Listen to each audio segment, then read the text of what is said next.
Ce mardi 28 novembre, à la salle des profs de la faculté de médecine de l'Université Cheikh Anta Diop de Dakar, s'est tenue la troisième conférence organisée par l'Amicale des anciens enfants de troupe dans le cadre de la célébration du centenaire du Prytanée militaire de Saint-Louis.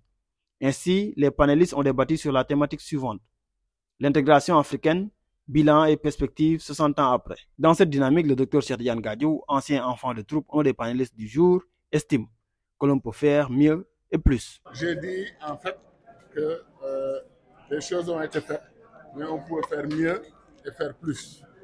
J'estime, c'est ça le point de vue de certains panafricanistes comme moi, que l'Afrique a raté le coche en 1963, que entre le point de vue de Kwame Nkrumah et de Modibo Keïta, de Sékou Touré et autres, et le point de vue de Senghor, et le point de vue de Nyerere et d'autres points de vue, moi je pense pour le point de vue de Kwame Nkrumah, ça nous aurait, à mon avis, ça aurait mené l'Afrique à une autre dimension.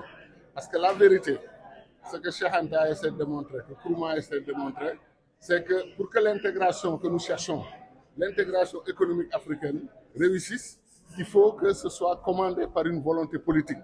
Donc la politique, le primat de la politique sur la volonté d'aller par l'économie, comme on a dit.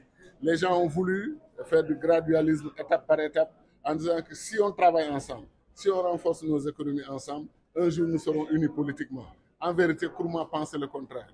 Si nous sommes unis politiquement, il sera plus facile d'organiser nos économies et d'aller plus vite et mieux. Donc, c'était ça un peu. Mais comme j'ai précisé dans cette discussion, personne n'était contre l'intégration africaine.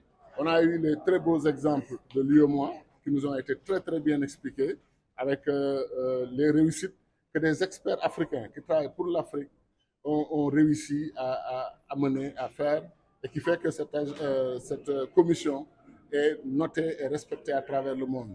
On a eu aussi l'exemple, le brillant exemple de l'OMVS qui nous a été expliqué en détail. C'est pour dire que l'intégration africaine marche.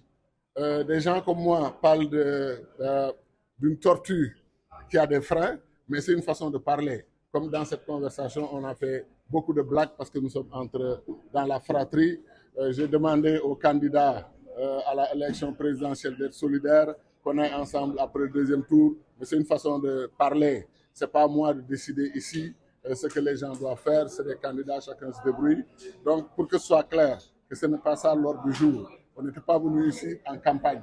On était venu, c'est juste une façon de parler.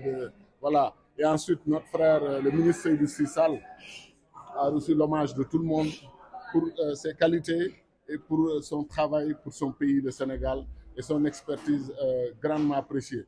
Mais lui non plus n'étant pas AET, il a été invité par nous et on a insisté pour qu'il vienne participer et vous avez vu le niveau d'expertise et la qualité de ses contributions. Et vous maintenant, les amis de la presse, on vous remercie. L'intégration africaine, c'est une obligation. 1,3 milliard d'habitants, 30 à 40% des ressources naturelles du monde. Moi, j'ai prétendu que l'enjeu, c'est le leadership. Le leadership africain doit être réformé. 600 millions d'Africains qui n'ont pas accès à l'électricité, c'est inacceptable. Qu'en Centrafrique, il y ait 8% de citoyens qui ont accès à l'électricité, dans un pays aussi riche, potentiellement, c'est inacceptable. Le fait que l'Afrique n'a pas de siège de membre permanent au Conseil de sécurité, c'est inacceptable. Tout ça, c'est à cause de notre désunion et que j'ai préconisé, comme les Nkrumah, comme les Cheikh Anta, qu'on mutualise les secteurs les plus importants, la monnaie, la défense, la diplomatie, le commerce extérieur, pour l'essentiel. Après ça, tout le reste, chacun peut faire ce qu'il veut dans son territoire. On conserve notre souveraineté, on va pour la subsidiarité. Ce qui est mieux fait au plan fédéral, on le laisse au plan fédéral. Ce qui est mieux fait au plan des États, on le laisse aux États. Et pour le reste, donc, les Africains pourront rejoindre l'Inde, pourront rejoindre la Chine et être parmi les grandes puissances de ce monde. C'est ce qui a été dit ici. On n'accepte pas que des Africains aient faim dans le continent qui est potentiellement le plus riche au plan agricole et autres.